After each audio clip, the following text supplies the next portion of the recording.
پھر اللہ تعالیٰ کہتے ہیں وَلَقَدْ خَلَقْنَاكُمْ ثُمَّ صَوَّرْنَاكُمْ، تمہیں ہم نے ہی، بے شک اس میں کوئی شک نہیں کہ ہم نے ہی تمہیں خلق کیا، تمہیں بنایا، اور پھر تمہیں تصویر دی. تصویر عربی میں کہتے ہیں مورتی بنانے کو، یعنی تمہیں صرف بنایا ہی نہیں. ایک تو ہے کہ ایک آپ نے بلڈنگ بنا دی یا آپ نے ایک اسٹیچو بنا دیا، لیکن اس کی ہر شیپ کو پرفیکٹ کرنا، مکمل کرنا، آرٹ پیس کو بالکل ہر ایج کو دیکھنا، ہر چیز کو دیکھنا اور اس کو پرفیکشن کرنا، اس کو تصویر کہا جاتا ہے عربی میں. اور اردو میں تصویر تو تصویر ہوتی ہے، تصویر کھینچنا. صور عربی میں ہوتا ہے کرافٹنگ جسے کہتے ہیں. جیسے آپ بالکل ایک ایک ایج کو نا اسکلپچر جو ہے وہ پرفیکٹ کر رہا ہوتا ہے نا. تو اس سے کہنے کا مقصد یہ کہ تمہیں صرف تخلیق ہی نہیں کیا گیا، تمہیں بہت پرفیکٹ طریقے سے، بہت عظیم طریقے سے بنایا گیا اور بہت خوبصورت بنایا گیا ہے. یہ اللہ تعالیٰ کو بنایا، اور یہ ہمارے لیے یہ لفظ استعمال ہوا ہے صرف ہمارے جسم کے لیے نہیں، کیونکہ ہمارے جسم کو واقعی خوبصورت بنایا گیا ہے. اور تعالیٰ نے ہمیں جانوروں سے کہیں زیادہ خوبصورتی دی ہے، لیکن ہمارے ذہن کو بھی، ہماری پرسنالٹی کو بھی، ہماری روح کو بھی اللہ تعالیٰ نے تصویر دی ہے، ایک پرفیکشن دی، خوبصورتی دی ہے. اور اسی تصویر کا ایک نتیجہ یہ ہے کہ جیسے بندر ہے یا گائے بھینس ہیں یا شیر ہے یا جو بھی ہے، ان کو خوبصورتی کی طرف مائل نہیں ہوتے وہ مخلوق. ہمارے اندر خوبصورتی ہے اور ہم خوبصورتی کی طرف مائل ہوتے ہیں، انٹیریئر ڈیکوریشن کرتے ہیں، اچھے سے اچھے کپڑے ڈھونڈتے ہیں، خوب سے خوب کھانا دیکھتے ہیں. ہمیں صرف یہ نہیں کہ سر پہ چھت ہو اور کھانا ہو، جو بھی گھاس کھا لیں، کچھ بھی کھا لیں، پروٹینس تو مل جائیں گے، کاربوہائیڈریٹس تو مل جائیں گے، تو جو اسینشیل چاہیے اس سے کام چل جائے گا. ہمیں کھانا بھی خوبصورت سے خوبصورت کرنا ہے. کھانا اگر اگلی لگ رہا ہو تو کھانے کو دل نہیں کرتا.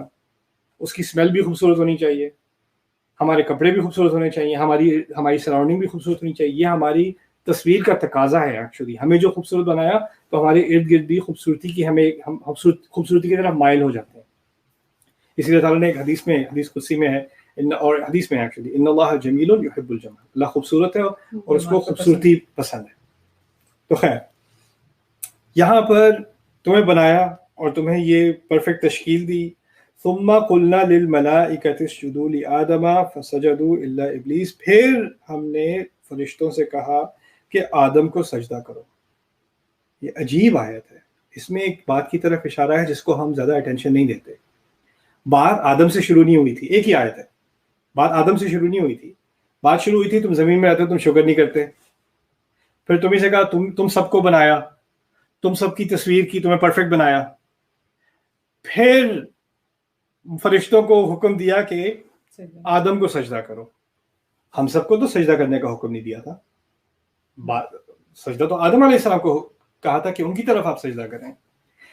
بات میں اشارہ اس طرف ہے کہ ہم سب کی تخلیق ہو چکی تھی. اس میں اصل اشارہ یہ ہے کہ ہم سب بنائے جا چکے تھے، اور ہم میں سے سب بنائے جانے کے بعد ہماری ارواح موجود تھیں، ہمیں شعور تھا، اور ہم میں سے پھر آدم علیہ السلام کو چنا گیا.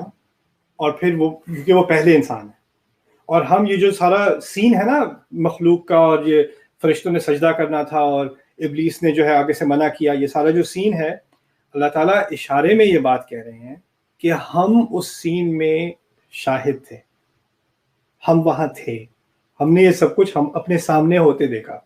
اللہ تعالیٰ نے ایکچولی ہمیں اس میں گواہ بنایا. اس بات کی طرف اشارہ بہت کم لوگوں نے، کچھ مفسروں نے اس کی طرف ذکر کیا کیونکہ زبان میں یہ بات موجود ہے، بدیہت ہے. اس آیت سے ہی بات تھوڑی تھوڑی نکلنی شروع ہوئی، آگے اور نکلنی شروع ہو جائے گی. لیکن بات کیا ہے؟ تمہیں بنایا، تمہیں تخلیق کی، پھر آدم سے کہا، پھر فرشتوں سے کہا آدم کو سجدہ کرو. اور احادیث میں اس کی طرف تفاصیل اور بھی مل جاتی ہیں، اور قرآن کے اور مقامات پہ اور تفاصیل بھی مل جاتی ہیں. اللہ تعالیٰ نے آدم کو مخلوق کیا، اور پھر اللہ تعالیٰ نے آدم کو اپنی تمام اولاد دکھائی. حدیث میں آتا ہے آدم کو تمام اولاد دکھائی. اور یعنی میں کھڑا ہوں، آپ کھڑی ہیں، سارے کھڑے ہیں، ایک ہی عمر ہے اس وقت ہماری. ارواح تو ایک ہی دفعہ میں بنائی گئی ہیں، تو ہم سب وہاں موجود ہیں. اللہ تعالیٰ نے آدم علیہ السلام کو ایک ایک سے تعارف کرایا. یہ ہے، اس کا یہ نام ہوگا، اس کی عمر ہوگی، اس کا یہ ہوگا، اس کا یہ ہوگا، اس کا یہ ہوگا، اس کی پوری، جیسے کہہ لیں اس کی فیس بک پروفائل.